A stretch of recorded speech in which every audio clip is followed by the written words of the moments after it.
Estou te ouvindo aqui já, tá, Gleison? Já te vi.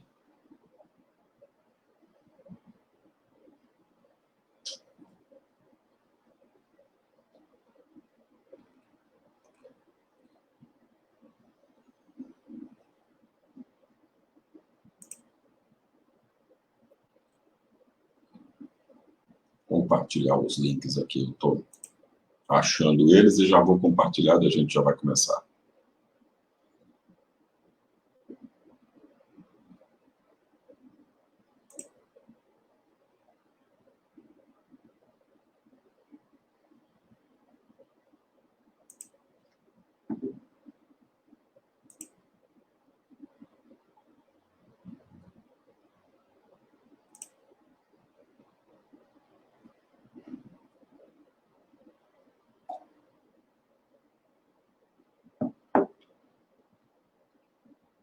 Muito bem.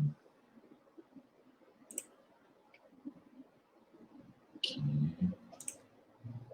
Deixa eu mandar para os pastores.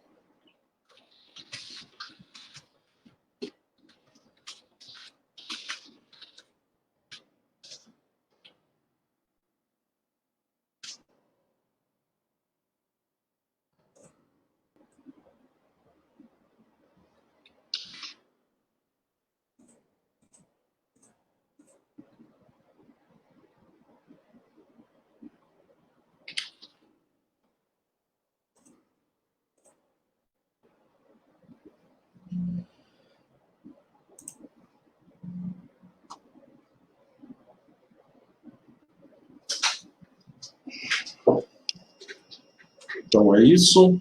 A gente vai começando aqui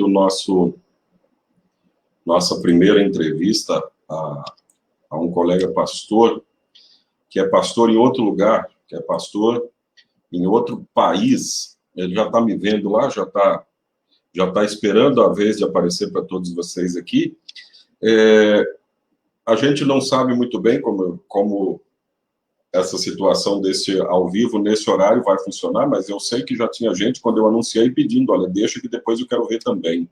E a ideia é essa, a gente conversar e a gente ter a ideia de como é ser cristão em diversas realidades. E uma dessas realidades, a primeira que a gente vai ver com o pastor que daqui a pouco vai aparecer aí, pastor Gleison, é ser pastor fora do país, num país de língua que tem até a mesma origem do português, mas para nós aqui, pelo menos para a maioria dos brasileiros, soa bastante estranho, assim, o jeito de falar, o jeito de ouvir. E eu acho que a gente, de tanto ver filme americano, acha que é muito mais fácil falar inglês do que falar francês, por exemplo.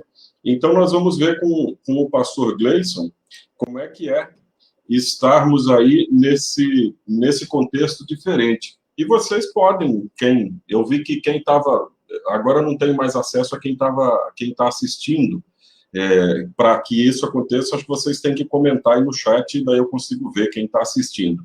Mas com o pastor Gleison, ele é meu colega de turma, ou eu sou colega de turma dele, vocês escolhem aí o jeito que vocês preferem.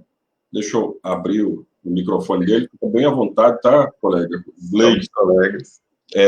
E aí nós somos da mesma turma no Seminário de São Paulo, uma das últimas turmas daquele seminário que fechou, acho que 2 anos depois da nossa formatura, então nós não somos os culpados do seminário fechar, porque durou um tempo depois da gente ainda. Mas, assim, eu sei que o pastor Gleison é do Rio Grande do Sul, ele é casado, pai, mas eu vou deixar que ele mesmo se apresente, que fale do que ele achar interessante desses momentos familiares. Antes de entrar para o seminário, já no seminário, eu sei que a sua esposa você conheceu ou começou a namorar com ela na época do estágio não, do seminário, uma coisa assim. Foi no 3º ano. Isso, ela morava ali em São Paulo, não é isso? Ela morava em Joaçaba naquela época. Bom, primeiro, oi pessoal, tudo bem? Aqui é o pastor Gleison. Um prazer estar conversando com vocês. Obrigado, Jarbas, por esse convite. Eu fico muito feliz. Nós agradecemos.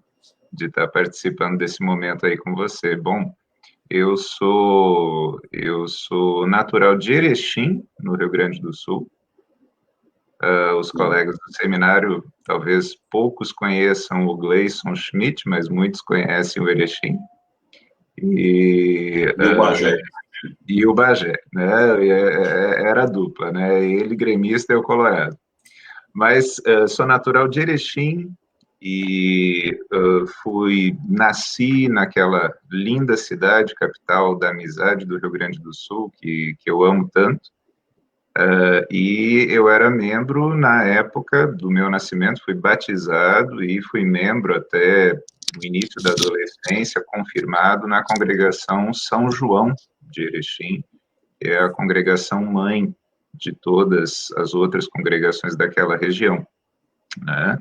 E daí, em 1997, fui para o seminário, conheci o pastor Jarbas, conheci todos os nossos colegas que fizeram parte da nossa turma saudosa de seminário. Era uma das maiores do seminário até então, né? Era uma das maiores, sim, era uma das mais numerosas. E, como você falou, conheci a minha esposa Adriana também por conta da vida do seminário, porque a Adriana era formada em diaconia em música, lá no Seminário de São Paulo. E como diaconisa em música, e como musicista profissional, há muito tempo, ela já dava aulas, ou há algum tempo, ela já dava aulas no Mutirão de Música Marechal Cândido Rondon. Ela dava aula de flauta, antes de ir para o seminário, já tocava um pouquinho de piano.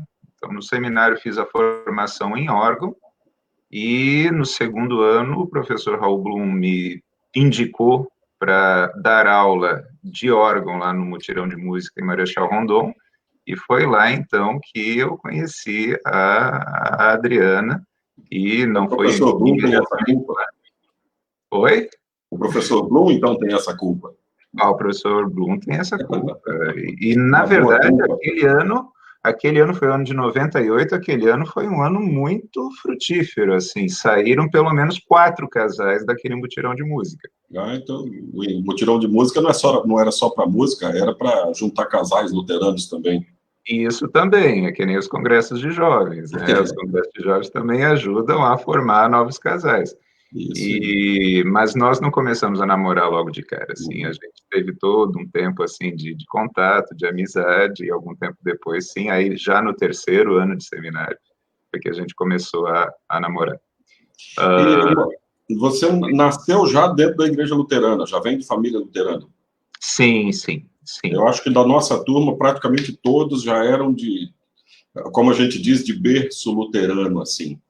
Sim. É uma pergunta que a gente faz, ou a gente ouve muitas vezes, e possivelmente você já ouviu também. O que te despertou para ir para o seminário? Eu vou falar de mim. Eu caí meio de paraquedas, assim, fui levado pelas situações, e eu sinto como ninguém que Deus estava guiando a vida, mas assim, para dizer assim, olha, Deus me chamou, me escolheu e me motivou a ir para o seminário por causa disso, eu não tenho essa referência. Mas o que me levou ao seminário, certamente, foram diversas situações de Deus agindo na vida. No seu caso, como é que foi? A igreja sempre foi muito importante na minha vida. Sempre. Desde que eu me dou por gente, a igreja sempre foi muito importante.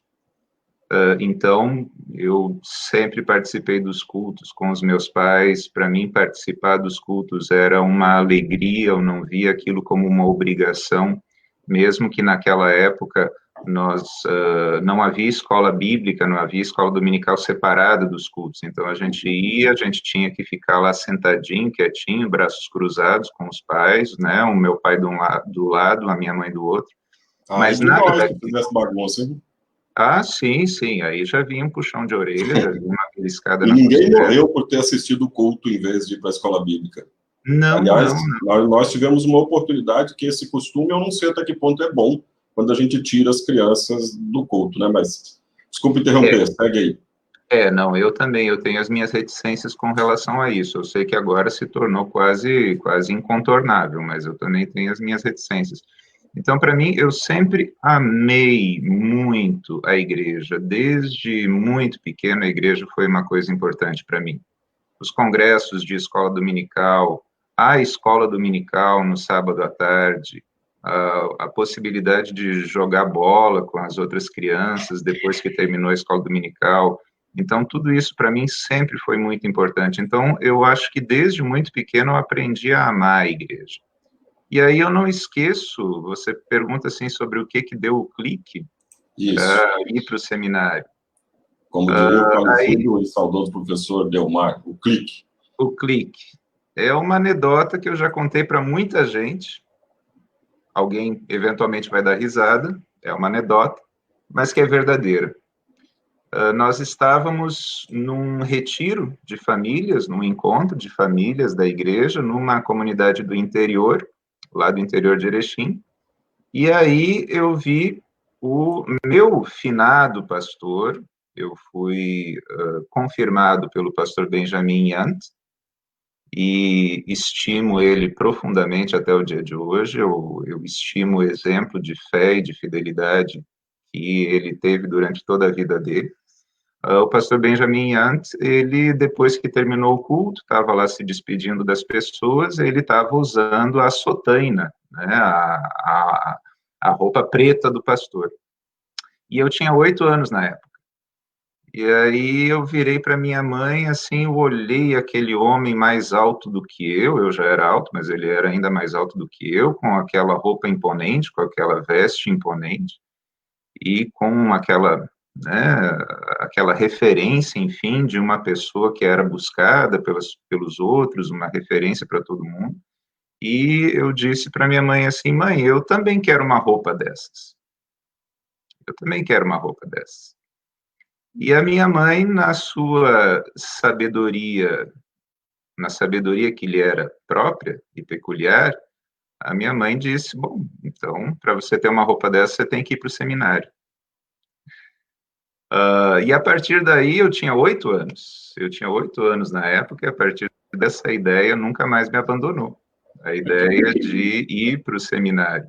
Legal. Obviamente que é uma anedota, mas... Não acho anedotário, não. Acho interessante. Deus, em muitos lugares, e eu já vi isso acontecer de fato, que os pais, para se livrarem sei lá, do filho que está fazendo muita bagunça e às vezes não tem jeito, e todo mundo fica meio constrangido ali quando o filho está fazendo bagunça nesse ambiente que é próprio de reverência, etc. Aquela coisa que a gente sempre entendeu. Tem muita gente que acha que a criança no culto está incomodando o culto e daí quer dar um jeito de resolver isso. Eu acho que, para ficar claro, eu sempre digo assim, olha, a mim não incomoda. Eu já tive minhas filhas pequenas, eu sei que criança faz barulho, mas o pior é que elas não estivessem na igreja. Mas, enfim, nessa tentativa de calar as crianças, os pais às vezes falam assim, olha, se você não ficar quieto, eu vou falar para o pastor brigar com você. E aí acabam gerando na criança medo do pastor, que deveria representar na igreja Jesus Cristo. Então, essa história sua é bonita, de alguém que estava olhando para o pastor como alguém confiável, como alguém que queria ser igual. É um exemplo muito bonito. E aí, a sua história, mais ou menos dentro do seminário, a gente acompanhou porque nós nos formamos juntos, né? Com a graça de Deus, e no dia 8 de dezembro de 2001. 2001, nós fomos a penúltima turma, depois da gente só teve mais uma. Penúltima turma formada ali. Depois a turma do meu irmão, por exemplo, que é de 2 anos depois, já se formou nessa transição para o Rio Grande do Sul com o fechamento do seminário. Mas eu sei que já na época do seminário você começou a estudar outras matérias, outra faculdade fora. Então fala um pouquinho dessa outra formação sua, até que ponto foi. Eu sei que existem pastores hoje que estão fazendo na área própria da teologia, por exemplo, mestrado, doutorado, e tudo que venha para ajudar a gente a ser melhor como pessoa e como pastor, eu acho que isso é importantíssimo.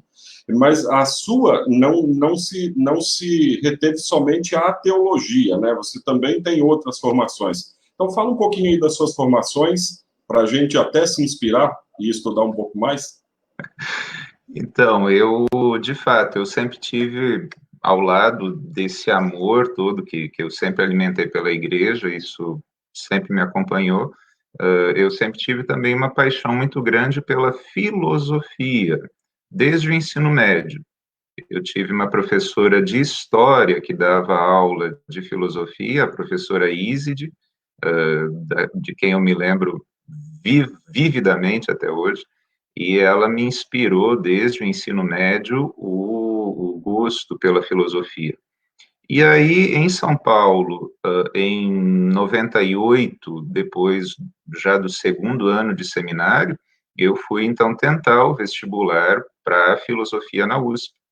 Fui aprovado, comecei o curso de filosofia na USP em 99, mas é outra coisa engraçada que é uma formação que eu levei 11 anos para terminar, porque em 2000 veio logo o nosso estágio, então eu tive que trancar o curso de filosofia. Depois, em 2002, eu me mudei para a minha primeira congregação, em Vila Velha. Aí depois, por várias razões familiares, nós nos mudamos para Curitiba em 2005, então a gente passou por várias mudanças, eu pessoalmente passei por várias mudanças em muito pouco tempo. Então, eu terminei, basicamente, eu terminei a graduação em filosofia já tendo outras 2 pós-graduações e já tendo um mestrado, que eu fui fazendo em paralelo. Em 2001, nós nos formamos lá no IXP, né? Eu fui para Vila Velha, para a paróquia Vida Nova, que foi o meu primeiro chamado em 2002. Aqui no Espírito Santo, Vila Velha, aqui no Espírito Santo, para localizar. Eu fui estagiário da Congregação Redentor da Ilha do Príncipe, que eu amo também de paixão. Até hoje tenho amigos, assim, fidelíssimos amigos que eu amo demais lá na Congregação Redentor. Redentor é onde está o Eliel. É onde está o Eliel. Onde está o Eliel e o Tiago. Pastor Eliel e pastor Tiago Arndt. Isso. E aí, em paralelo ao meu ministério lá em Vila Velha, eu então continuei estudando. Gostava de estudar, sempre gostei de estudar, e continuei estudando. Então, em Vila Velha, eu comecei um mestrado em teologia no Seminário Batista de Vitória, um seminário muito que eu aprendi a respeitar pela qualidade do ensino que eu vi lá dentro, e onde também eu fiz amigos e pastores que eu respeito, pastores e professores que eu respeito muito, como o pastor Valdir Stefanini, nós somos amigos no Facebook até hoje, ele era diretor do Seminário Batista naquela época. Então, eu fiz todas as matérias do mestrado em filosofia, mas não cheguei a defender nenhuma dissertação por conta da nossa mudança para Curitiba. Sim. Em paralelo, eu fiz uma formação, uma pós-graduação também em psicanálise clínica, em Vitória, numa associação, não sei se ela existe até hoje, mas se chamava Associação Brasileira de Psicanálise Clínica, então eu fiz a formação em psicanálise clínica. Depois, já em Curitiba, para onde nós nos mudamos em 2005, eu continuei a graduação em filosofia na Universidade Federal do Paraná e, em paralelo, fiz uma pós-graduação em saúde mental, psicopatologia e psicanálise na PUC do Paraná. Terminada essa pós-graduação em psicopatologia e psicanálise, eu engatei o mestrado em filosofia, também na PUC. O professor Francisco Verardi Boca foi o meu orientador, cara boníssimo, gente finíssima.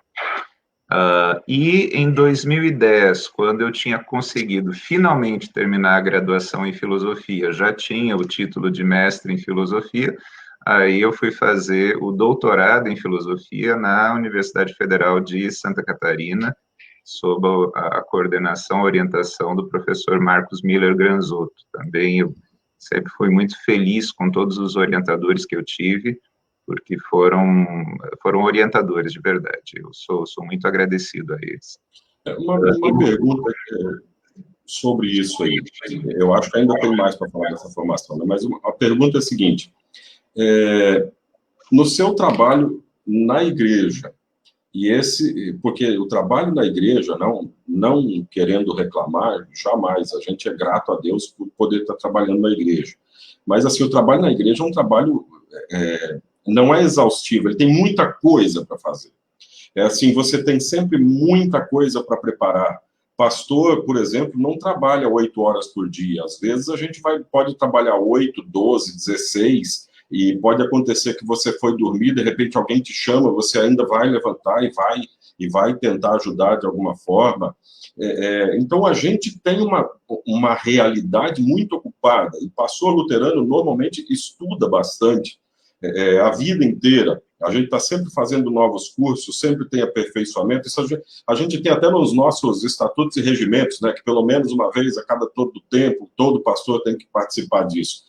Como é que é organizar um estudo de filosofia, o que certamente não é leve, porque eu imagino que tenha muita leitura, como é que é organizar um estudo de filosofia e a função de ser pastor, e você ainda é marido e pai? Como é que se organiza isso tudo? Porque não é fácil, né? Diz que tem gente... Uma vez eu falei para um rapaz, eu estou sem... Um colega pastor, eu falei, rapaz, eu estou sem tempo para estudar. Aí ele falou assim, mas de meia-noite às 6 você faz o quê?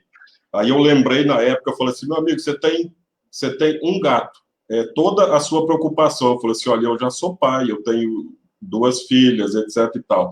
Então, é pouco tempo, às vezes. Como é que faz isso? Olha, não é à toa que o Cal nasceu em 2014. O Cal, nosso filho, nasceu em 2014, exatamente quando eu defendi a minha tese de doutorado. E desde então, desde 2014 para cá, o estudo realmente entrou em stand-by. O estudo entrou em stand-by. Então, eu aproveitei bastante do fato de não termos ainda um filho, né, nos primeiros 14 anos do nosso casamento, e foi aí que foram muitas segundas-feiras pastorais dedicadas a isso, né? Então, de fato, o segredo é esse, de meia-noite às 6, eu me tornei um sujeito de hábitos noturnos, acho que eu sempre fui um pouco meio de hábitos noturnos, à noite tudo é mais tranquilo, você consegue se concentrar melhor, mas foram muitas noites em claro, e muitas segundas-feiras também dedicadas para o estudo. E eu não sei se isso é uma vantagem ou não, mas a minha esposa é professora, então ela sempre trabalhou, desde que nós nos casamos, ela sempre teve a rotina de trabalho dela. E aí, na segunda-feira, quando eu estaria hipoteticamente de folga, ela estava trabalhando. Então, qual era a diversão, qual era a graça, né, de, enfim, sair para passear na segunda-feira sozinho? Então, eu aproveitava o meu dia de folga para estudar. E sempre assim, sempre em negociação com as paróquias, né? Sempre dando ciência para as paróquias de que, por exemplo, na época do doutorado, houve alguns momentos em que eu tinha que fazer aula em outros dias da semana que não na segunda-feira. Eu sempre tentei concentrar as minhas aulas nas segundas-feiras, mas aconteciam certos momentos em que era inevitável, você era obrigado a pegar uma disciplina em outro dia da semana. Então, aí eu entrava em negociação com a diretoria da paróquia, explicava a situação para eles e dizia, olha, eu vou me matricular em tal disciplina, ela acontece numa quinta-feira, por exemplo. Houve uma época em que eu tirava o meu dia de folga na quinta-feira para poder assistir, para poder participar dessas aulas. Então, foram anos muito puxados, muito puxados, e eu entendo perfeitamente que quando o pastor tem essa rotina, que por si só já é uma rotina muito carregada, e tem ainda tem que dar conta ainda da sua família, dos seus filhos, eu sei que isso se torna muito mais complicado. Por isso que eu digo, não é à toa. O Cal nasceu em junho de 2014, eu defendi a minha tese em agosto de 2014, e desde então os estudos entraram em stand-by. Aí a prioridade se tornou ele. Uma coisa que eu lembro de uma visita que eu recebi certa vez do hoje nosso presidente da igreja, o pastor Geraldo Schiller, que ele falou assim, olha, o seu primeiro chamado, mesmo que hoje você seja pastor, você está numa igreja, você tem o seu primeiro chamado é para ser pai e marido, que é o que você tem que ver em primeiro lugar. Não é desprezando os outros, mas entenda essa prioridade. Porque se você priorizar outra coisa que não seja a sua família, você vai perder a sua família. Eu lembro isso e foi uma dica muito importante, não que não tivesse acontecendo, mas para que jamais deixasse de acontecer também. Eu só vou ler os que mandaram alguma saudação aqui. Meu pai, Atílio, está sempre me assistindo. Eu posso não ter mais ninguém, mas ele está lá. Cláudio Ramil Schreiber, outro colega nosso de turma, pastor Cláudio Schreiber, e o pastor Elmar Hoffman, que estudou com a gente uma época também, mas estava em anos adiantados, então se formou antes da gente. Aí vai uma saudação para esses colegas. Uma pergunta aqui sobre ainda nessa linha. Como você fez a psicanálise e também a questão da filosofia, até que ponto isso é importante no seu dia a dia de ministério, como pastor? Eu pergunto isso por quê? Porque eu tenho o objetivo de sempre continuar estudando. Em algum momento isso vai tomar a característica para onde tem que ir, mas eu não deixo de fazer todos os cursos que me apareçam e eu possa fazer. Mas o objetivo, eu não perco esse objetivo, que é o seguinte: eu sou pastor, Deus me chamou para ser pastor, então as coisas que eu estudo não são para sair do ministério, como eu acho que também não é o seu caso, mas são coisas para ajudar no ministério. Então, até que ponto a psicanálise e a filosofia, elas te ajudam na questão do ministério? Jarbas, eu acho que tudo o que possa acrescentar de uma forma ou de outra para proporcionar ao pastor um olhar mais humano, um olhar às vezes até mais crítico da sua atuação, do seu métier, das intervenções que ele faz na sua congregação, na sua paróquia, eu acho que tudo isso é válido.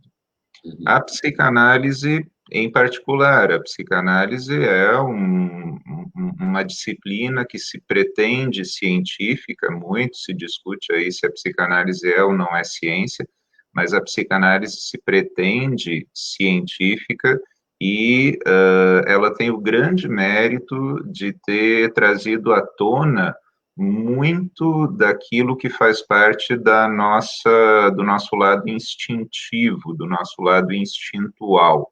Eu acho que o professor Leonídio, que agora há pouco tempo é professor de seminário, e vai nos falar essa semana, na quinta-feira, sobre a questão do aconselhamento pastoral, eu acho que ele também tem formação em psicanálise.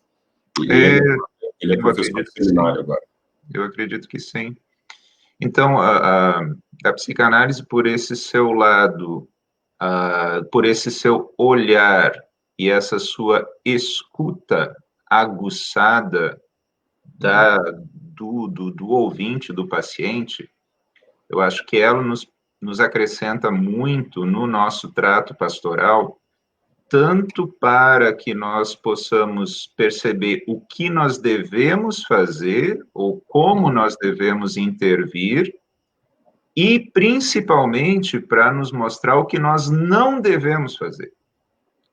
Porque existem certas feridas emocionais que interferem na vida como um todo do indivíduo, e essas feridas emocionais não estão aí necessariamente para serem tratadas dentro de um âmbito coletivo, dentro de um âmbito congregacional. Eu quero dizer que existem feridas, existem traumas, existem neuroses, enfim, pouco importa o termo que a gente use, que precisam ser tratadas de uma forma bastante especializada, que precisam ser tratadas no íntimo de um consultório de uma forma direta e pessoal.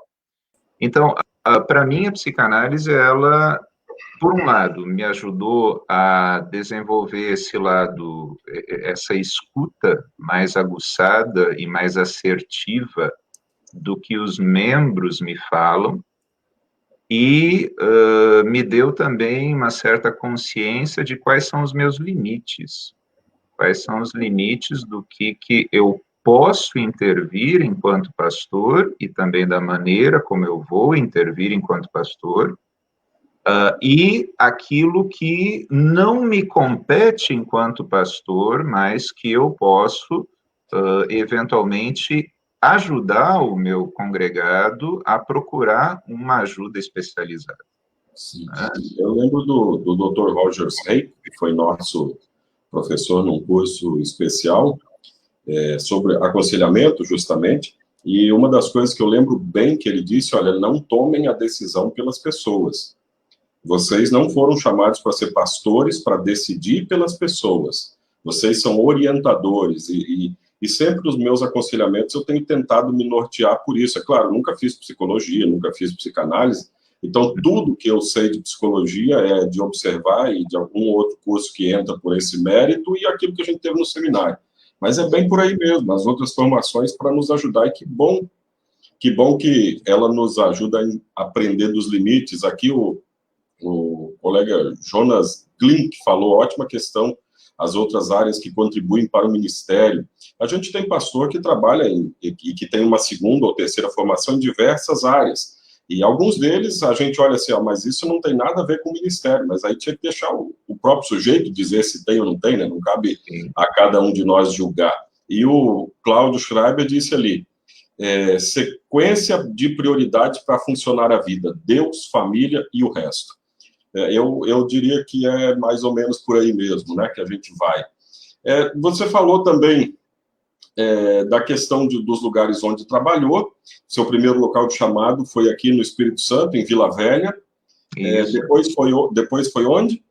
Depois eu fui pastor da paróquia da Congregação São Marcos de Curitiba, São Marcos do bairro Centenário, e, ao mesmo tempo, eu atendia também a Congregação São Pedro de Pontal do Paraná. Pontal do Paraná é uma cidade balneário no litoral paranaense, e daí, durante o mesmo período que eu atendia a Congregação São Marcos, eu atendia também a Congregação São Pedro no litoral.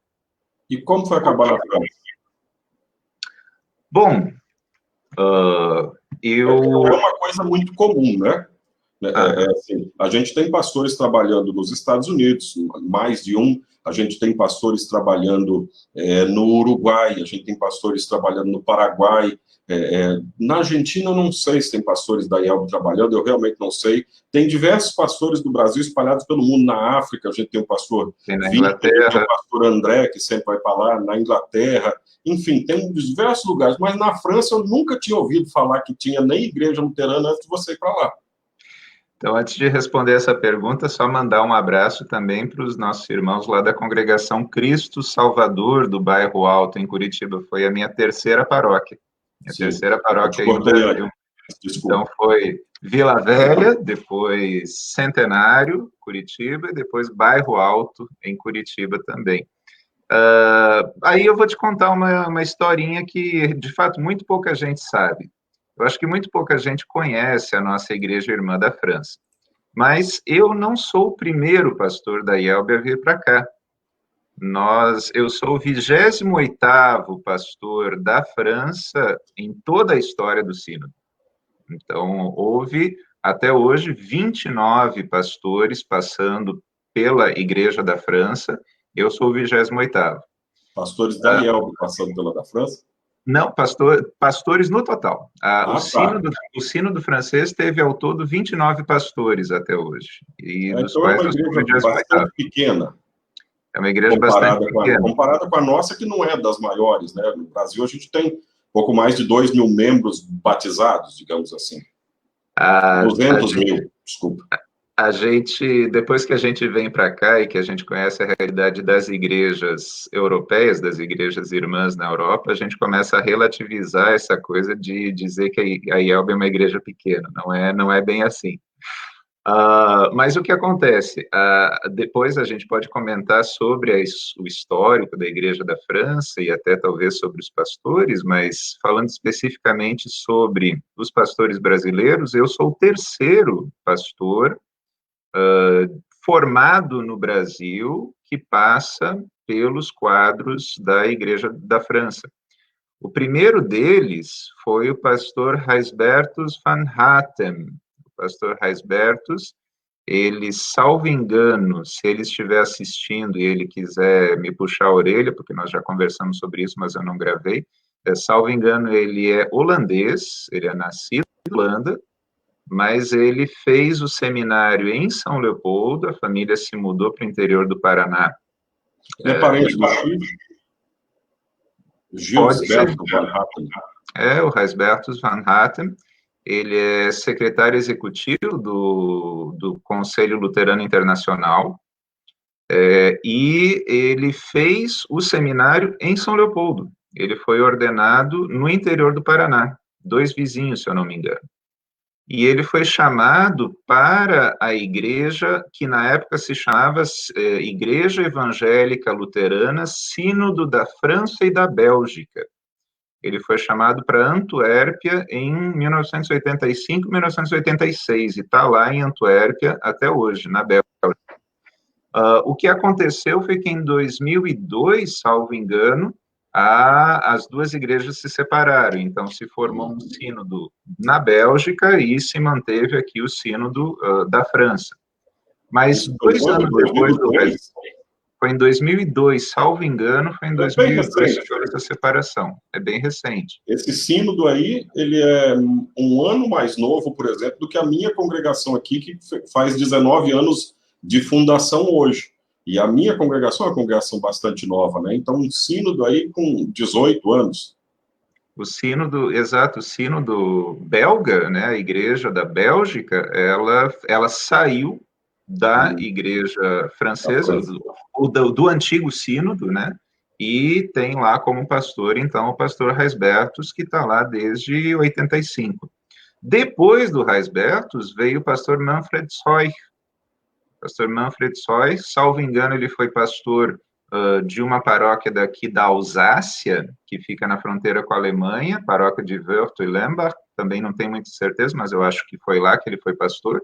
Ele foi pastor de 87 até 98, por aí. E depois ele foi para o Canadá. Pelo que eu ouço falar, ele está no Canadá até hoje, pastor Manfred Scheuch. E eu fui, então, o terceiro pastor brasileiro ou pelo menos formado no Brasil, já que o Raisbertus é europeu, mas o terceiro pastor formado no Brasil a vir para cá. E como é que isso aconteceu? Isso aconteceu porque em 2012 e 2013, quando eu estava fazendo o doutorado em filosofia, eu vim fazer um estágio de pesquisa aqui na Universidade Sorbonne. Dentro do programa do doutorado, eu vim fazer esse estágio de pesquisa de um semestre na Sorbonne. E, obviamente, sabendo que tinha igreja aqui, isso a gente consulta pelo site do Conselho Luterano Internacional, sabendo que tem igreja aqui, eu congreguei aqui nessa congregação, durante o meu período de estágio. E o que aconteceu na sequência foi que eu conheci o pastor, na época o pastor era o pastor Roger Jones, ele é um pastor inglês, e o que aconteceu na sequência foi que o pastor Roger Jones, ele teve sérios problemas de saúde, problemas que obrigaram ele a se aposentar muito mais cedo do que deveria, um homem inteligentíssimo, poliglota, musicista, ele fazia leitura dinâmica, ele lia um livro de 300, 400 páginas em 2 horas, um homem inteligentíssimo, mas teve problemas de saúde e que obrigaram ele a se aposentar. E aí, dentro do processo de chamada, em 2017, quando ele já tinha voltado para a Inglaterra, a igreja, então, reuniu os eventuais candidatos. Mas, dentro do nosso universo luterano, é um tanto quanto raro pastores que falem francês, né? É uma realidade um pouco rara. Como eu já tinha estudado aqui, já tinha frequentado a congregação na época, o meu nome foi incluído na lista do processo de chamado, e passado todo o processo de chamado, muito semelhante ao que se faz aí no Brasil, praticamente idêntico, então eu fui chamado para vir aqui atender a congregação. Uhum. Aqui, antes da gente passar adiante, eu vou te botar uma pergunta aí, vai aparecer na tela, deve aparecer para você também. Essa é direta. Aí, Pastor Gleison me ajudou muito como pastor e como pessoa. Os conselhos e orientações sempre foram maravilhosos, principalmente para passar a transição da adolescência para a juventude. Obrigado, Pastor Gleison, por tudo. Saudades. Obrigado, Michele. A Michele é uma pessoa fantástica. A Michele Stadler Rocha, esposa do Anthony Rocha, dos quais eu tive o prazer de ser padrinho do casamento deles, e padrinho do civil em particular, né? E assim, obrigado, Michele. Eu sabia que você estaria aí assistindo a gente e você sabe que todos esses sentimentos são recíprocos. Obrigado pelas tuas palavras. Isso é uma coisa bacana que a gente como pastor, passa, e eu não sei quanta gente passa, né? Mesmo que a gente tenha passado por algum local, vamos supor que em algum local a gente teve problemas, teve dificuldades, a quantidade de amigos e quase família, e às vezes até família que a gente traz junto é muito grande. A gente, como pastor, muitas vezes é adotado por famílias das congregações, e isso é muito bacana, muito legal, é uma parte assim, muito especial do ministério onde Jesus nos colocou também. Quer comentar sobre isso? A gente vai falar um pouco mais específico sobre o trabalho da igreja aí agora. Não, eu ia só concordar com você. Essa é uma das coisas mais gratificantes do ministério, que onde quer que a gente passa, a gente deixa amigos, a gente deixa pessoas queridas, pessoas que nos tratam com um carinho e com uma fidelidade que às vezes a gente não encontra não encontra nem mesmo na família, né, em alguns casos. Mas é muito, muito gostoso ouvir isso, e conhecendo a Michelle, eu sei que vem do fundo do coração. Como é que é o nome da sua congregação? É uma congregação, né? A paróquia, mas é uma congregação que você atende aí hoje. Isso, porque aqui eles chamam cada congregação aqui eles chamam, na verdade, paróquia. Cada uma é paróquia. No meu caso aqui, por exemplo, eu estou numa congregação que é só uma congregação. Então, isso para IELB também é uma paróquia, apesar de ser uma paróquia de uma congregação só. Então, umas perguntas aí sobre a igreja, para a gente tentar ver algumas diferenças na prática do dia a dia da igreja.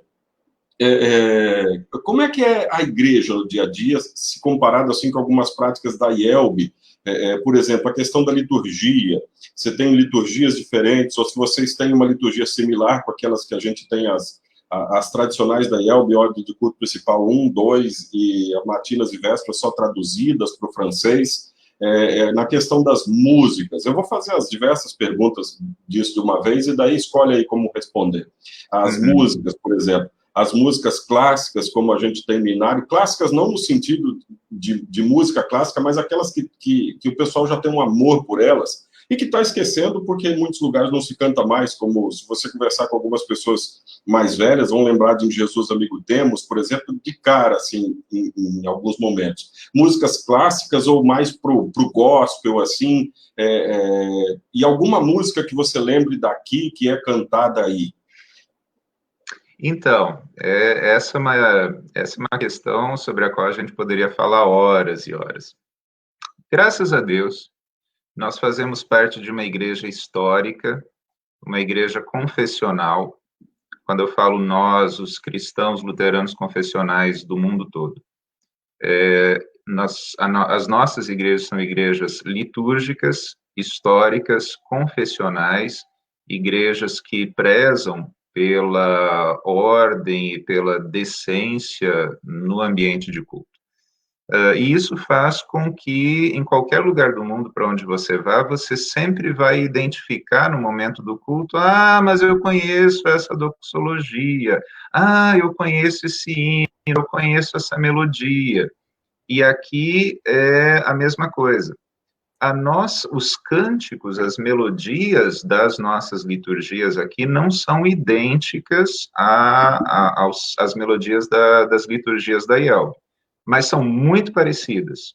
A estrutura do culto é idêntica, ofício da confissão, liturgia da palavra, liturgia da Santa Ceia, isso é idêntico. Algumas melodias são também bastante parecidas, lembram bastante a ordem do culto principal 2, né, mas não são idênticas, não são idênticas. Mas são coisas assim que com 2 ou 3 cultos que você acompanha, você acaba aprendendo, e eu, em particular, já estou até esquecendo a liturgia da IELB, de tanto repetir a liturgia daqui. E no caso, isso é bacana, porque a gente, se eu, por exemplo, for aí, eu vou me sentir numa igreja que é a minha igreja. Eu acho que isso o pessoal às vezes não percebe quando a gente insiste que tem que ter certa harmonia de vez em quando nas coisas, até para a gente se reconhecer. Porque se você vai numa igreja luterana que não tem nada do tradicionalmente associado ao luterano, você não vai se sentir ali, mesmo que seja uma igreja luterana. Não sei se eu me faço entender, né? Não quero dizer de forma nenhuma que a gente não pode alterar liturgias, não pode escolher outras músicas. A gente está dentro da liberdade cristã e liberdade de culto, mas esse reconhecer-se eu acho bastante bacana, bastante legal. A questão da música... Isso que confere a identidade, né? Isso que confere a identidade às nossas igrejas. Se você for para a Inglaterra, você vai ver uma liturgia semelhante àquela a que você está habituado. Vindo para cá, você vai ver uma liturgia semelhante àquela que você está habituado. E para quem presta atenção nos elementos do culto, nos momentos do culto, vai perceber que a estrutura litúrgica, a estrutura do culto é a mesma onde quer que você vá. Isso confere identidade. Na questão das músicas, então, o inário de vocês é parecido com o nosso, se valoriza tanto a questão, porque na IELB a gente historicamente valoriza muito os corais. Embora hoje em dia os corais estejam diminuindo, estejam aumentando os grupos musicais, se você conversa com as pessoas, elas vão falar, mas que bonito é um coral, como eu queria que tivesse coral na minha igreja. E a gente está passando por esse momento de mudança, mas a música cantada por um grupo que ensaia bastante, isso é muito valorizado aqui na IELB. E aí, como é que é? Aqui, tudo parte do princípio de que, eu vou responder primeiro a questão dos corais, né? Aqui tudo parte do princípio de que, via de regra, as congregações luteranas, as congregações do Sínodo da França, são congregações pequenas. Eu vou deixar para falar sobre o tamanho da igreja depois, para deixar um pouquinho de suspense no ar, mas saibam que as congregações são pequenas. Nem se comparam às grandes congregações com centenas ou milhares de membros que a gente tem aí no Brasil. Então, o canto coral, ele ainda existe em algumas delas, mas são sempre grupos bastante reduzidos. Como as igrejas já são reduzidas, os grupos vocais são igualmente reduzidos, né? E com relação aos hinos em particular, a igreja daqui, ela não possui um inário próprio atualmente. Ela possuía antigamente, eu até trouxe para vocês aqui, não sei se vai captar na tela, ela tinha esse ináriozinho aqui, que se chama Louons le Seigneur, louvemos o Senhor, era o antigo inário da igreja. Mas com o passar do tempo, e esse sim, editado pela própria igreja. Com o passar do tempo, por motivos que eu ignoro, porque isso foi antes de eu chegar aqui, esse inário ele acabou caindo em desuso. E há alguma coisa como uns 20 anos atrás, as igrejas, no geral, elas substituíram o Louons le Seigneur por esse inário azul aqui, que se chama Aleluia. Esse inário aqui, ele não é editado pela igreja. Ele é editado por uma federação de igrejas protestantes romenas. É a Federação das Igrejas Protestantes Romenas responsável pela publicação desse inário. E foi esse inário, então, que foi adotado pela maioria das igrejas do Sínodo. Não é um inário luterano confessional, não é um inário, é um inário cujos hinos você tem que estar sempre atento para perceber se não existe nenhum tipo de doutrina heterodoxa aí dentro, né? Heterodoxa, eu digo heterodoxa aos nossos costumes, né? Você tem que estar sempre triando, mas foi esse o inário, então, que foi adotado.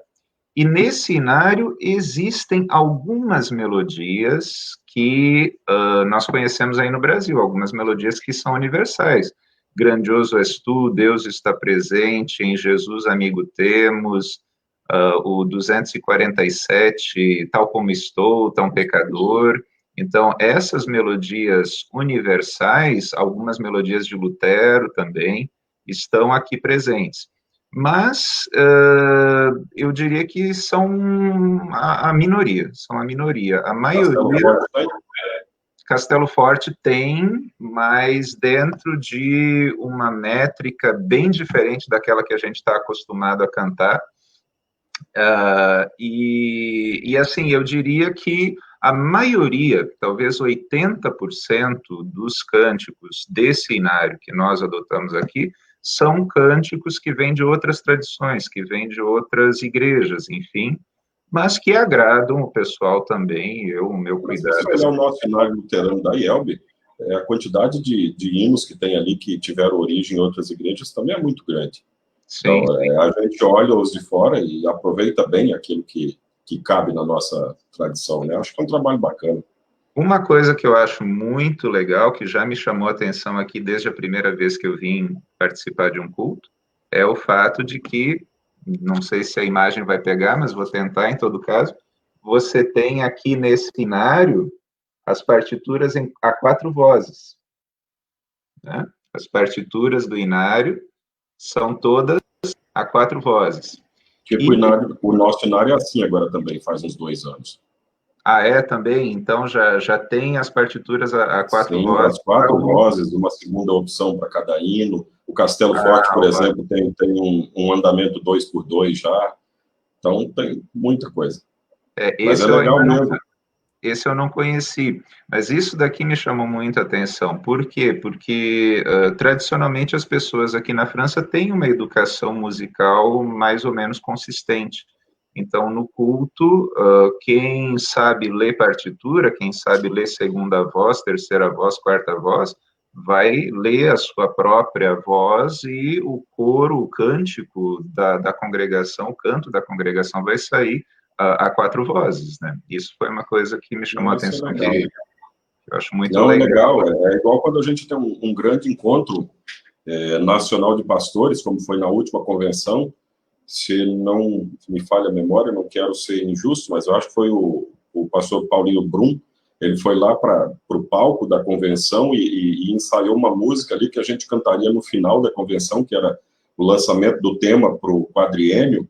E aí ele falou assim, olha, esses aqui vão cantar assim, esses vão cantar assim, esses vão cantar assim, esses vão cantar assim. Cantou a primeira vez e já saiu a 4 vozes, né? Gente que com conhecimento, vamos dizer assim, nós não temos aquele conhecimento profundo de música, pelo menos a maioria dos pastores não tem, mas o basicão, o professor Blum e os outros professores, que foi o nosso professor, e os outros professores de seminário, eles sempre insistiram para a gente ter, e isso ajuda muito no canto. Você me perguntou, Gerba, sobre a liturgia, e eu trouxe também um outro livrinho aqui. Esse é fresquinho, esse aqui foi publicado esse ano, é o Célébrer l'Éternel. O meu está cheio de post-its aqui, porque eu ainda estou conhecendo ele. Esse é o dicionário da igreja. Ele é o fruto aí de vários anos de trabalho, de uma comissão do Sínodo.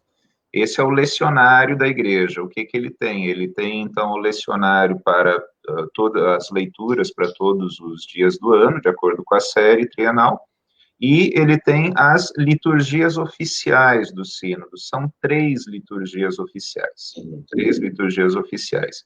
Então, 2 que nós chamaríamos de mais tradicionais e uma terceira mais moderna. Dependendo da congregação, cada congregação tem as suas preferências. Tem congregações que fazem a liturgia mais tradicional, fazem também a mais moderna, tem outras congregações que ficam só com a liturgia tradicional, cada congregação tem as suas preferências. A nossa congregação aqui de Paris, em particular, ela é um pouco resistente, por conta de fatos do passado, ela se tornou um pouco resistente, um pouco refratária à liturgia moderna. Então, nós aqui fazemos praticamente todos os domingos, nós fazemos o que seria a ordem do culto principal 2 aí no Brasil, com algumas pequenas e sutis modificações quando... Até porque tem os próprios do dia, né? Sim, sim. E modificações que eu sempre prezei por isso, né, para que a liturgia não se torne mecânica, a liturgia não pode ser mecânica, a pessoa tem que realmente estar ligada naquilo que ela está cantando, naquilo que ela está dizendo, naquilo que ela está orando. Esse é o argumento, só pegando o gancho, esse argumento de não ser mecânico, algumas pessoas usam para cada domingo ter uma liturgia diferente. O que é péssimo também, porque a gente acaba não sabendo nada nunca. Cada slide que vai aparecer é sempre uma surpresa. Você não sabe se é você que vai falar, se é o pastor que vai falar, e o culto fica com aquelas... igual a internet travando, né? Fica naquele negócio ali. Então, a questão das liturgias, parece que nessa congregação, não sei se seria uma realidade nacional, mas nessa congregação seria algo bem diferente do que eu observo na maioria, talvez, aqui das igrejas do Brasil, que tem essa ideia de que cada domingo tem que ter uma liturgia com alguma coisinha nova. Parece que essa pressão está meio passando um pouquinho agora, a gente está vendo que não adianta fazer cada domingo uma coisa diferente, até porque, para fazer bem feitinho, você leva mais de uma semana para essa questão da liturgia ficar pronta. Então, me parece que é algo bem diferente do que aqui no Brasil a gente sente. Não estou afirmando que seja, mas é um sentimento meu, a gente sente de uma forma talvez até nacional. Eu trabalhei na comissão de litúrgica da IELB aí por uns 8 anos, e era sempre algo que chegava aos nossos ouvidos. Então parece que aí se estabeleceu uma e o pessoal até prefere essa. O pessoal está habituado, veja, aí entra uma questão cultural. A atitude das pessoas com relação à igreja aqui é completamente diferente da atitude das pessoas com relação à igreja no Brasil. É uma cultura diferente, com vários elementos, vários ingredientes distintos da cultura brasileira e, inclusive, a atitude das pessoas com relação à igreja. O que acontece aqui é que, liturgicamente, a igreja é bastante formalista, ela preza pela formalidade na liturgia, uma formalidade que inspire a reverência, tá? É uma formalidade que inspira a uma certa elevação do espírito, que inspire a reverência, e daí esse acréscimo, vamos dizer assim, de coisas diferentes, mesmo de instrumentos diferentes, de estilos diferentes, isso não é bem aceito aqui. Isso não é bem aceito. Tem uma pergunta aqui do pastor Christian, aqui de Vila Valério, de pertinho aqui, está aparecendo aí para você também? Boa tarde, nobres colegas Jarbas e Gleison. A imagem que tenho sobre a igreja na Europa é que enfrenta uma forte influência do secularismo e, por consequência, cada vez menos jovens e mais idosos nos cultos. Além disso, também temos informações sobre o avanço do islamismo na França. Essas realidades são confirmadas aí? Se sim, quais os desafios para o ministério? Forte abraço do pastor Christian. Olha, foi uma bela radiografia do estado da situação das igrejas aqui na França. Sim, dava para falar por horas e horas a fio. E aí, antes de falar sobre isso, eu vou fazer uma pequena ressalva. Nós, mais uma vez, e eu digo isso para vocês aí do Brasil, mais uma vez nós temos o grande privilégio, a grande bênção de sermos uma igreja confessional que preza pela doutrina, que preza pelo ensino da palavra, que preza pelo estudo da palavra, pela formação catequética, tanto dos adolescentes, como também daqueles que chegam à igreja mais tarde na vida, e nós temos que conservar isso.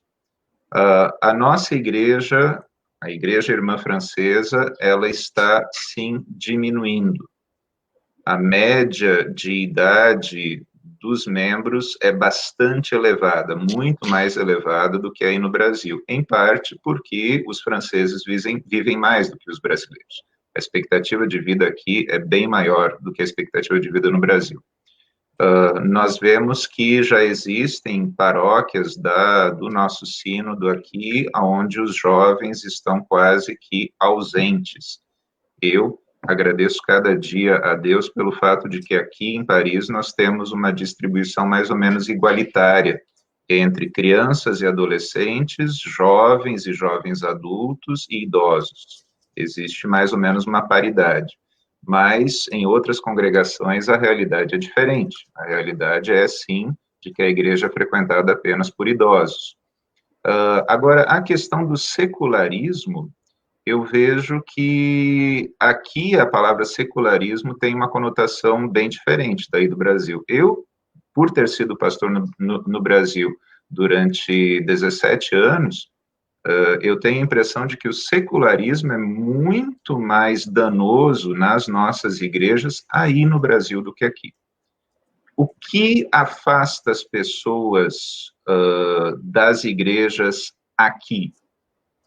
É o resultado de um processo, de uma evolução histórica que já dura mais de 2000 anos. Já existe, já está aí há mais de 2000 anos. Paris tem mais de 2000 anos de história. Quando o Brasil foi colonizado, começou a ser colonizado, Paris já existia, já era uma metrópole, né? Então, o que acontece é que aqui existe ainda um respeito muito grande pela igreja, existe uma reverência muito grande ainda pela igreja, mas esse respeito e essa reverência, eles já foram prejudicados, ou eles já foram, digamos assim, filtrados por todo o espírito da época. Paris já viveu um renascimento, né? Já viveu momentos áureos da história da filosofia. Paris já viveu um iluminismo.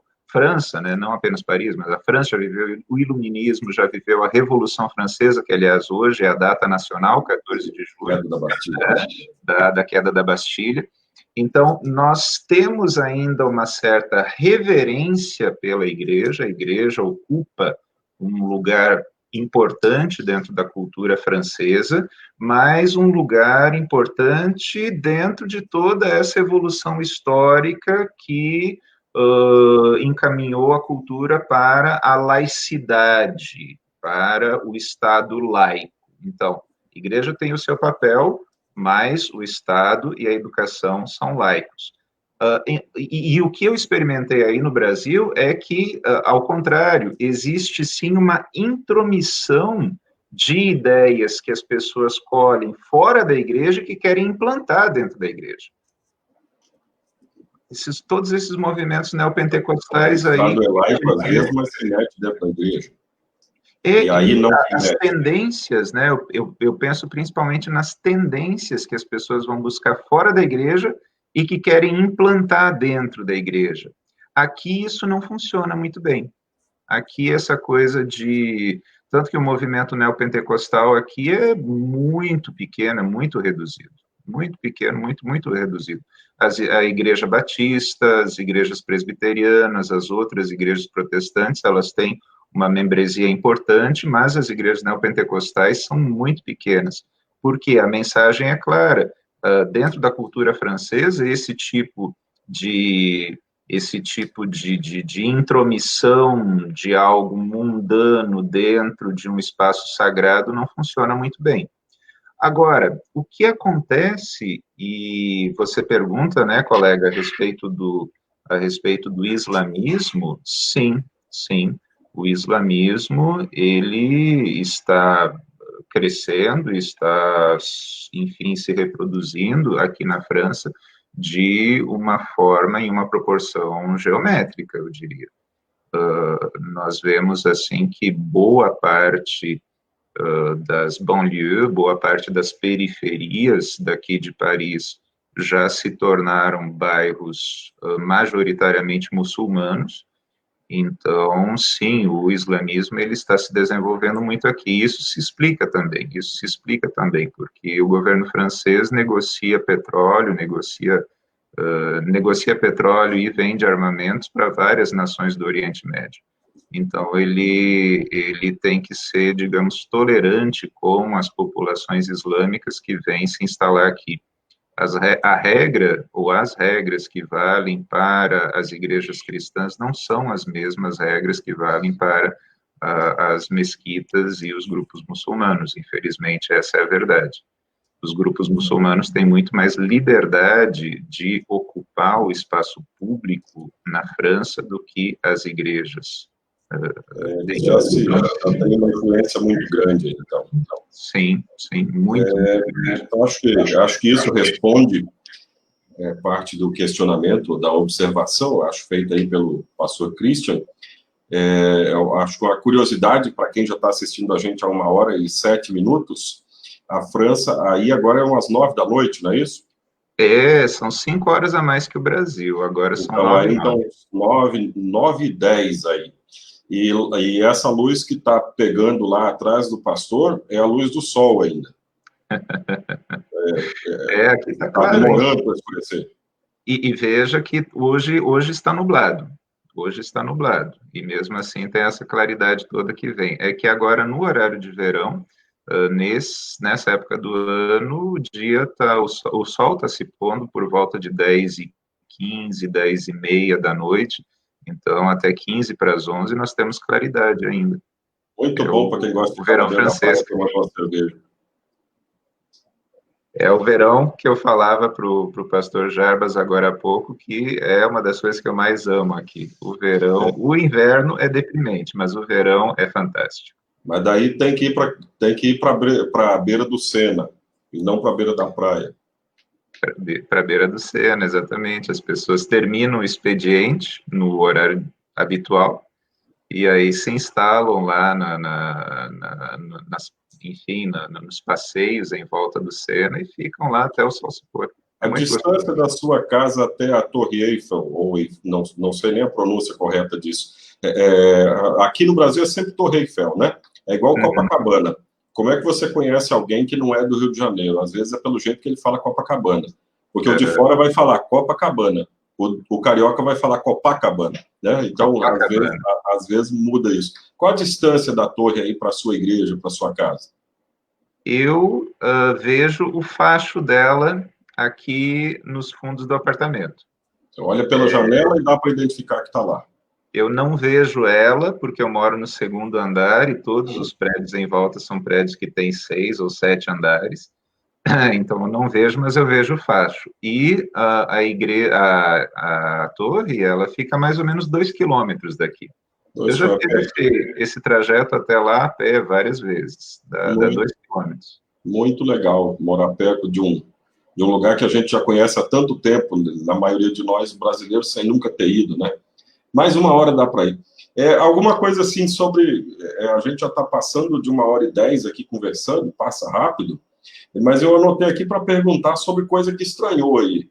Então, eu vou juntar tudo numa pergunta só. Alguma coisa que estranhou, de repente, aí na igreja, algum costume do país que estranha, sei lá, da cultura geral, da alimentação, porque a gente tem aí entre todo mundo que entende da coisa, que os franceses são dos povos que melhor cozinham no mundo, né? Mas, de repente, tem alguma coisa estranha aí também. Então, algo assim que estranhou na igreja, na vida cotidiana, alimentação, alguma coisa em geral, assim. Bom,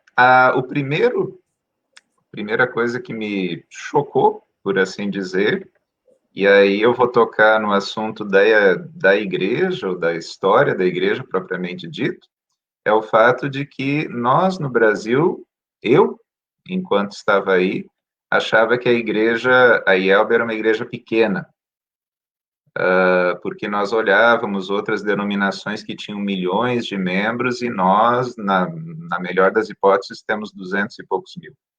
E chegando aqui foi que eu percebi o quanto eu estava enganado. Bom, não vou nem fazer nenhuma adivinhação, né, porque não é possível aqui, né, nessa plataforma, vou dar o número para vocês. A Igreja da França, toda ela, hoje, conta com cerca de 650 membros e simpatizantes. A Igreja Nacional. Não estou falando de Paris, estou falando do Quer dizer, vocês têm 650 membros. Membros e simpatizantes. No país todo. No país todo. Em todas as congregações, no país todo, tem isso. Eu acho aqui que uma congregação próxima de mim, aqui uns 30 quilômetros, eu acho que a congregação Missuri, aqui de Vila Pavão, ela deve ter em torno disso aí só na sede. Quando eu fui estagiário lá em Vitória, eu lembro, porque eu consultava os arquivos da igreja, a igreja tinha 600 membros. A igreja de Vitória tinha 600 membros. Então, aqui nós tivemos, 2 anos atrás, nós tivemos o equivalente à Convenção Nacional aí no Brasil, que aqui eles chamam de Assembleia Geral. Nós tivemos a Assembleia Geral e daí foi feito, então, a estatística de todas as congregações. E eu anotei, juntando tudo, são 650 membros e simpatizantes. Por que eu estou repetindo simpatizantes? Porque aqui eles contam muito com a participação dos chamados simpatizantes. Simpatizantes são aqueles visitantes habituais, mas que não são membros da igreja. São aquelas pessoas que frequentam a igreja habitualmente, mas que por uma razão ou outra não se tornaram membros da igreja. Sim, eu acho que é o mesmo jeito que a gente usa aqui na IELB no Brasil também, eu acho. Então, e no total são, se eu não estou enganado agora, são 10 ou 11 congregações no sínodo como um todo. 10 ou 11, precisaria até verificar, e que 10 ou 11 congregações que congregam no máximo 650 pessoas. Então, nós temos aí, em média, 65 pessoas por congregação. 65 membros é o nosso número de membros aqui. Nós temos 65 membros filiados, temos mais 2 ou 3 que vão entrar por transferência e por profissão de fé, e temos aí em torno de 20 simpatizantes, que são as pessoas que frequentam, mas que não se filiaram à igreja por uma razão ou por outra. Então, essa foi a primeira coisa, o primeiro choque cultural que eu tive de perceber essa diferença numérica entre a IELB e a igreja francesa. E isso se explica porque no século XVII, 1687, se eu não me engano, aconteceu a famosa Noite de São Bartolomeu. A gente estuda sobre isso no 2º grau. A Noite de São Bartolomeu foi o momento em que os protestantes que moravam em Paris, eles foram dizimados. Eles tiveram, os católicos, no caso, na época, os militantes católicos, vamos dizer assim, eles tiveram ordem para dizimar os protestantes, e então os historiadores contam que o sangue dos protestantes jorrava pelas, como é que se chama? Pelas sarjetas de Montmartre. Tem uma frase famosa que descreve o horror daquela noite. A Europa tem outras histórias de brigas entre protestantes e católicos, né? Tem É, Até alguns momentos do final dos anos 80, eu não lembro o país agora, mas tinha até terrorismo de parte a parte, né? Coisa feia, né? entre Irlanda do Norte, a Acho que era Irlanda. isso. Então, aqui, o protestantismo na França, embora ele tenha tido uma certa liberdade no final do século XVI, o protestantismo foi dizimado, ele foi cortado pela raiz na história da França no final do século XVII. Foi só a partir do final do século XIX que aconteceu um movimento que é chamado de despertar luterano, e que aconteceu na Alsácia, na fronteira com a Alemanha, que então as igrejas luteranas confessionais começaram a se organizar com o apoio da Lutheran Church dos Estados Unidos, com certeza, começaram a se organizar e alguns anos depois, em 1926, iniciaram então uma missão aqui em Paris. A missão aqui, ela começou em 1926 e a igreja foi fundada em 1934. Então, no ano passado, nós comemoramos 85 anos de fundação. Mas as igrejas são, numericamente, são pequenas, bastante heterogêneas. Aqui em Paris, em particular, nós temos pessoas oriundas de pelo menos 10 países diferentes, nós temos 14 línguas faladas na nossa paróquia, são 14 línguas. Quem quiser um dia dar uma olhada, nós temos um canal no YouTube que eu montei por conta do confinamento, quando a gente estava proibido de fazer cultos, né? Então, eu preparei cultos online. Agora já pode ter culto aí de novo? Já faz mais de um mês que nós já estamos tendo culto. E daí, no culto de Páscoa, eu pedi para todas as pessoas da congregação que falassem uma língua diferente, que elas registrassem aquele versículo, ele não está aqui, ele realmente ressuscitou, que registrassem na sua língua materna. E aí nós tivemos 12 registros diferentes, e nos faltou ainda o holandês e nos faltou ainda o finlandês, que eu não consegui que a senhora holandesa e o senhor finlandês, que eles fizessem a gravação.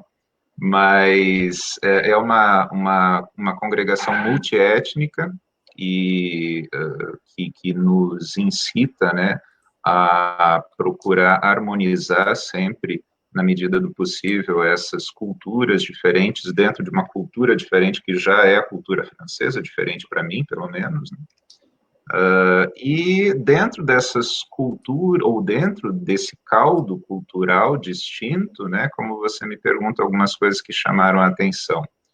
Por um lado, esse aspecto formalista da experiência religiosa, né?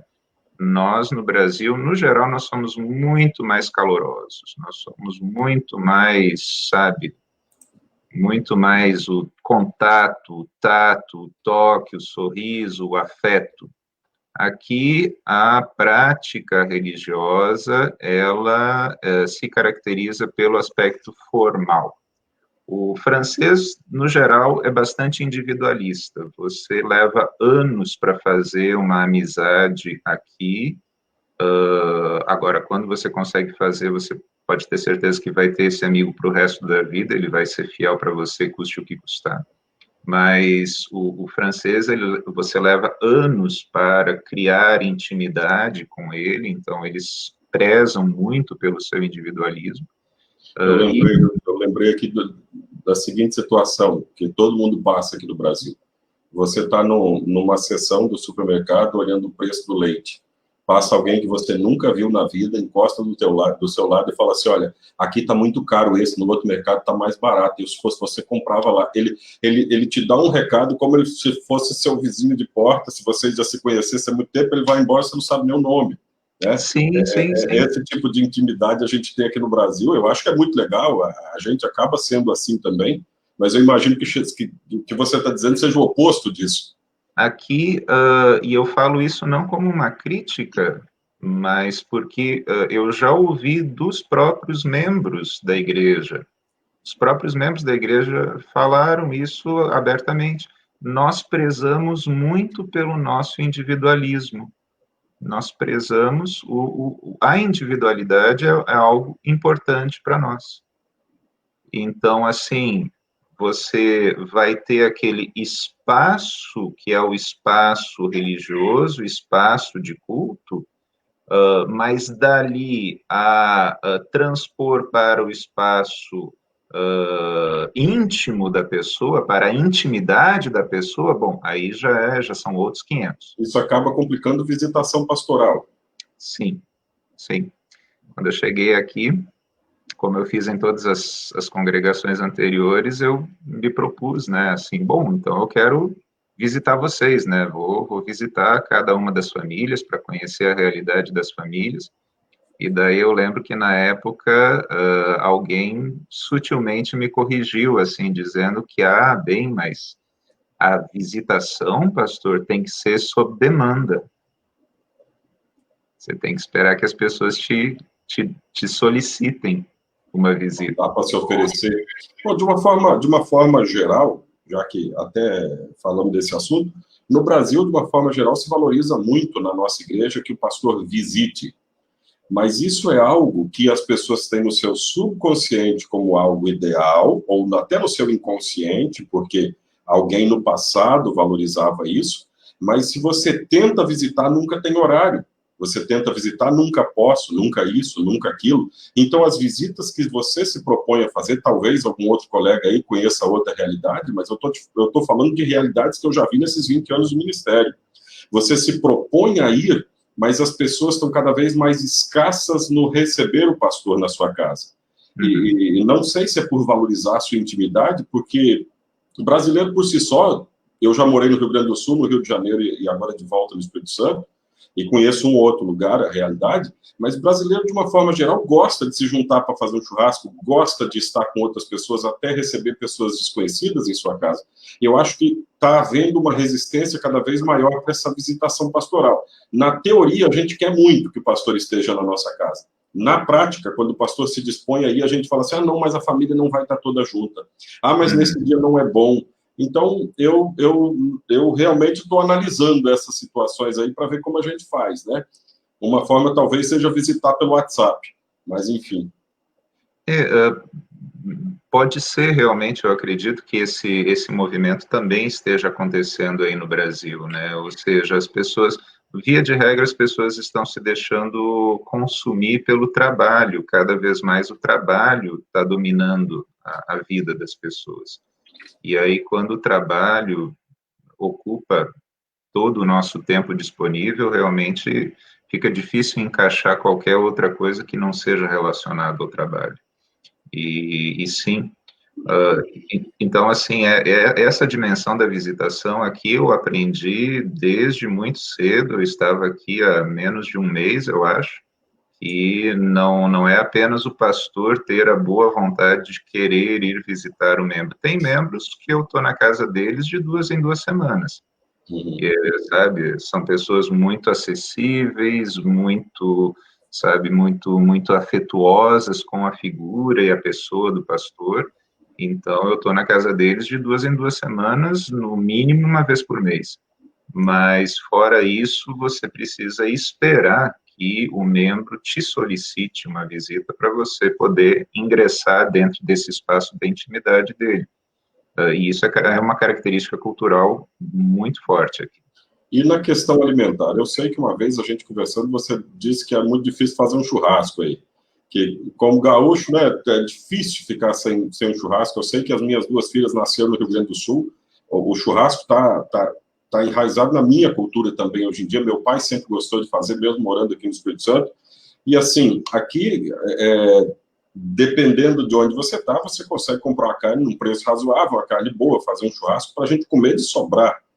Então, como é que um gaúcho come bastante carne na França? Aqui é Natal todo dia. Peru é uma carne muito barata. Aqui. Então, aqui é Natal todo dia. Mas carne vermelha, carne de gado, aqui está entre as mais caras. Existe uma variedade enorme de carnes disponíveis no mercado. Como você falou, o francês, ele preza muito pela comida, Cozinhar é um ritual para o francês, é um verdadeiro ritual, e eles são muito exigentes no que diz respeito à alimentação. Então, existem vários tipos diferentes de carne, mas a carne vermelha, por uma questão de importação e exportação, oferta e procura, a carne vermelha é uma das mais caras que tem. Eu já brinquei no grupo aí dos colegas, né, do seminário, e o churrasco que vocês fazem no domingo levaria 1/3 do meu salário. Esse churrasco, caríssimo, caríssimo. É caro ao ponto, assim, da gente realmente se privar. Chega um momento que a gente diz, opa, não dá mais para comer como... O vinho é barato. Em compensação, o peru é uma das carnes mais baratas que tem. Então, aqui em casa... Mas e o vinho? Oi? Mas e o vinho? Ah, sim, o vinho aqui é o melhor do mundo, indiscutivelmente, porque nada que você faça depois de 2000 anos, né, de experimentação e erro, né, nada que você faça depois de tanto tempo fica ruim.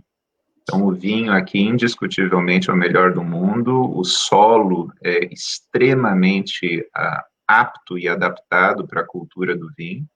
Então, aqui você erra muito menos do que erraria no Brasil, ou seja, você sabe que você vai no supermercado e mesmo o vinho mais baratinho que você vai comprar vai ser provavelmente muito bom.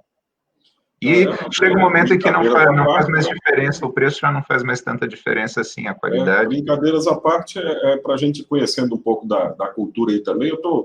Já vou encaminhar para o final, porque é 1h30 de conversa, eu acho que a gente podia conversar mais rápido, o dia inteiro ainda, mas está ficando de noite aí, né? Tem que dormir também. Hoje tem que ver os fogos do 14 de julho. Mas a que horas esses fogos? Meia-noite? Às 11 horas. 11 horas. Faltam as 2 horas ainda. É feriado aí? É feriado, hoje é feriado. Passou acho que 2 meses de pandemia, para compensar tem que ter um feriado. Aqui tem bastante feriado. Aqui eu li hoje que existe uma proposta de transferir o Carnaval para a Semana Santa, no ano que vem. Quer dizer, o Carnaval pode ocupar a Semana Santa, agora vai dizer o contrário, né? Vai dizer o contrário. E a família? Se adaptou bem? Porque seu filho já foi para aí, não era muito grande, então a adaptação é mais fácil.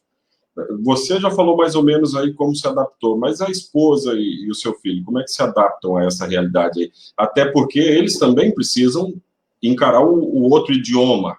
Eles precisam o seu filho vai para a escola em outro idioma, né? Apesar disso enriquecer, em certa medida isso é complicado. Jarbas, as crianças, elas beneficiam de uma adaptabilidade, né, da capacidade de se adaptar que os adultos não têm. Eu não acreditava nisso quando a gente decidiu vir para cá, mas eu acabei verificando isso na prática. O Cal foi o que melhor se adaptou aqui. Ele chegou aqui com 3 meses e meio, 3 anos e meio, 3 anos e meio. Lembrava mais ou menos isso. E os 2 ou 3 primeiros meses de escola foram muito complicados, foram muito tensos, porque ele não falava o francês dentro de uma turminha em que todos os outros coleguinhas já falavam francês. Mas, mais uma vez, a gente foi muito abençoado, porque a primeira professora dele aqui tinha morado um tempo na Colômbia, salvo engano, então ela falava espanhol e arranhava um pouquinho o português, então ela teve, assim, o cuidado de fazer essa transição com ele. Que legal. E o Cal teve momentos muito difíceis. Teve um dia que eu fui buscar ele na escola, eu vi ele sozinho, chorando num canto, porque ele não sabia se comunicar com ninguém. Queria brincar com as crianças, mas não sabia se comunicar com elas. Então, esses momentos foram muito, muito complicados. Mas, a partir do momento em que ele começou a dominar as primeiras palavras e ele começou a interagir com as outras crianças, ele se apaixonou pelo que ele viu aqui. Então, de todos nós, eu acho que ele foi o que melhor se adaptou à nova vida. Para mim e para a Adriana, que já deixamos o Brasil depois de uma certa idade, eu te digo que nós ainda estamos nos adaptando, porque não é da noite para o dia que você vai mudar por completo de uma cultura ou de hábitos que você cultivou durante mais de 40 anos. Você não vai conseguir mudar isso da noite para o dia, nem vai conseguir introjetar toda a novidade da cultura em que você está se instalando. Então, nós estamos nos adaptando ainda. Esse ano, em particular, a nossa família está atravessando um momento bem diferente, que é o fato de que a Adriana, por compromissos profissionais, ela está aí no Brasil, ela é professora e ela tem questões relacionadas à sua aposentadoria, né, a cumprir. Então, ela está aí no Brasil com o CAL, eu estou aqui na França, e ainda por cima o coronavírus veio para bagunçar o coreto. Eu tive já 2 voos cancelados para o Brasil, estou indo para aí na semana que vem, mas não consigo comprar passagem de volta, já estou tentando desde ontem à noite, está meio impossível de comprar passagem de volta, tudo por conta, né, de toda essa situação dramática que a gente está vivendo pelo coronavírus. Então, nós estamos nos adaptando. Eu espero que a partir do ano que vem, quando a família estiver recomposta, eu espero que a partir daí a gente possa ir em frente e fazer o trabalho que Deus chamou a gente para fazer aqui. Joia. A última pergunta que eu tinha aqui é referente ainda sobre a igreja. Se tem alguma coisa que seria a maior saudade da igreja do Brasil aqui. Algo que te faz falta como igreja aí. Porque cada lugar tem suas realidades. A igreja do Espírito Santo, por exemplo, do norte do Espírito Santo já é diferente da igreja que você foi pastor em Vila Velha, ali na região metropolitana. Então, ela já é diferente do Rio de Janeiro, onde eu fui pastor, e cada lugar tem sua realidade. Mas das igrejas que você conheceu aqui, qual é a sua saudade da igreja? Coisa que aí não é possível. Teria como identificar algo assim? O envolvimento das pessoas no serviço. Isso é algo que eu sinto muita falta. Serviço em que sentido? Nas questões do culto ou na ação social? Em tudo, né? Lembra daquelas 5 áreas de atuação da igreja, né? Da adoração, o testemunho, o serviço, a comunhão, o ensino, né? Aí no Brasil, nós temos um envolvimento, ou pelo menos por todas as congregações onde eu passei, eu sempre vi um envolvimento muito maior e mais generalizado das pessoas no serviço da igreja. Isso é bom a gente ouvir, porque às vezes a gente ouve que tem pouca gente que se envolve, e eu sou um dos que sempre falou assim, olha, pode ter pouco, mas tem.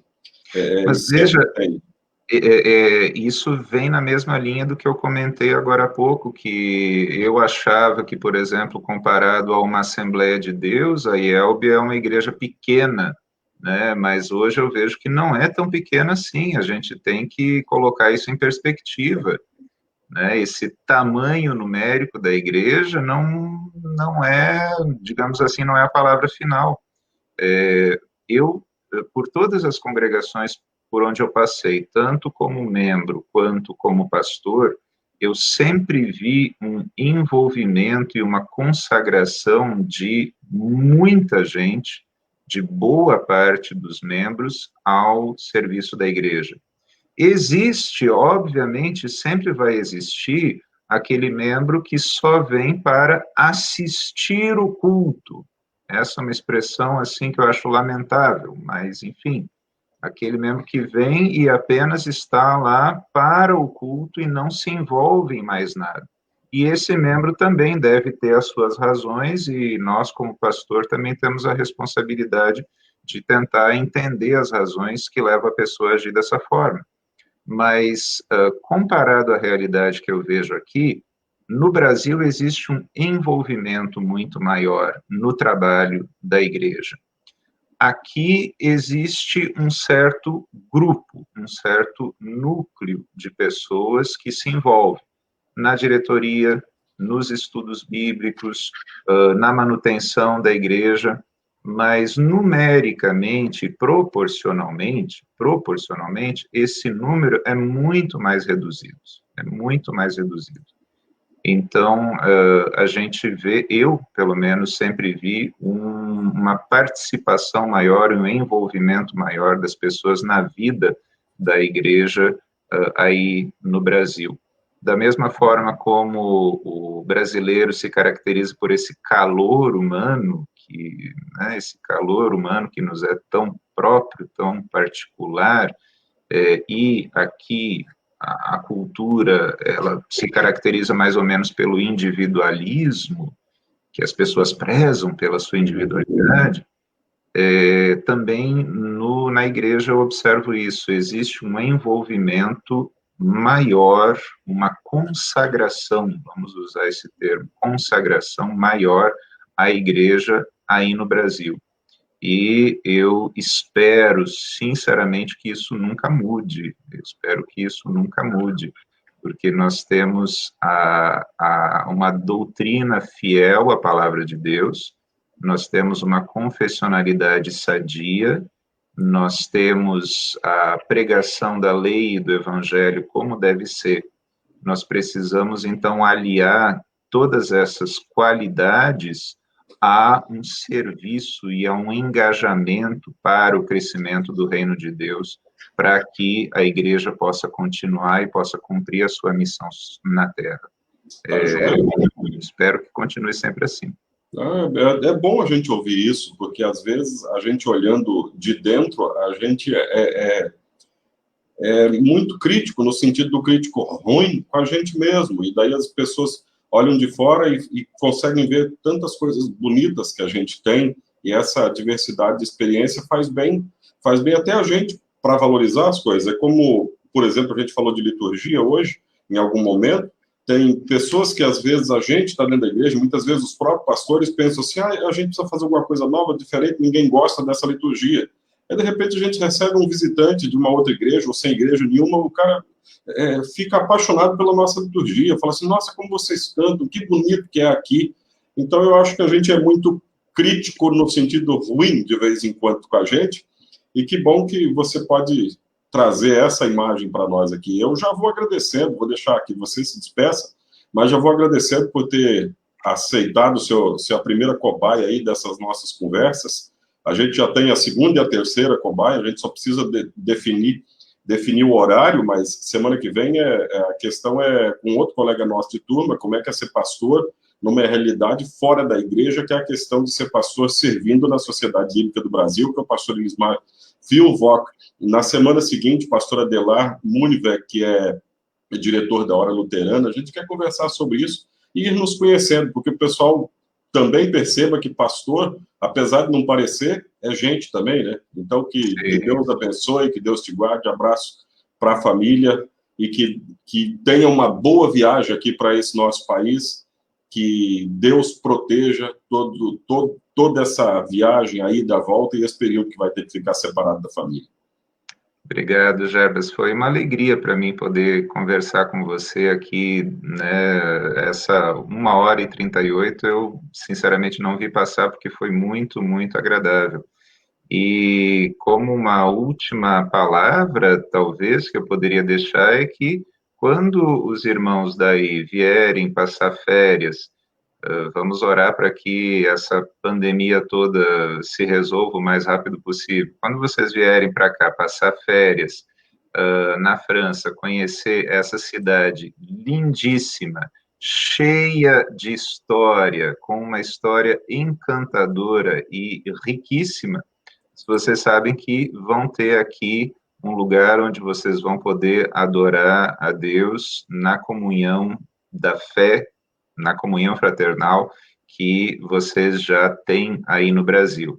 A igreja fica no 15e arrondissement, é o 15º distrito de Paris, e ela é muito bem localizada, fica entre duas estações de metrô, a estação Vaugirard e a estação Convention, linha 12 do metrô. Depois, talvez, se o Jarbas quiser deixar na descrição do vídeo, eu posso te mandar aí o endereço, né, a descrição e tudo mais.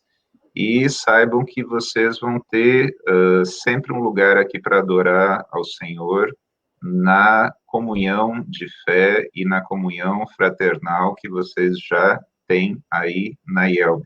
Nós fazemos parte de uma mesma comunhão de fé, de todas as igrejas luteranas confessionais do Conselho Luterano Internacional.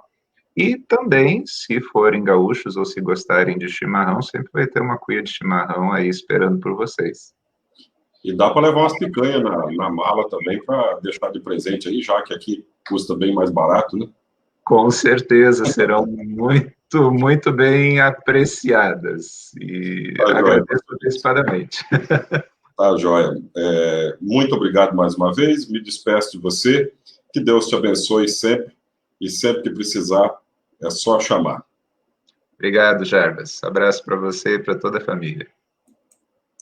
E a todos vocês que acompanharam, que Deus abençoe. Nós vamos deixar aqui no canal do Facebook. Daqui a pouco eu vou fazer a propaganda também da próxima, da semana que vem. Eu tenho que só combinar com o pastor Elismar qual é o melhor horário para ele, mas a gente quer conhecer essa realidade de um pastor trabalhando fora do Ministério Ativo de Congregação, porque a gente tem essa realidade também com alguns pastores da IELB.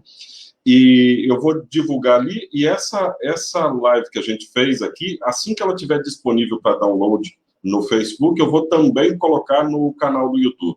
Então, que Deus abençoe, que Deus guarde cada um de vocês, e a gente se vê na próxima terça-feira, o horário ainda divulgo.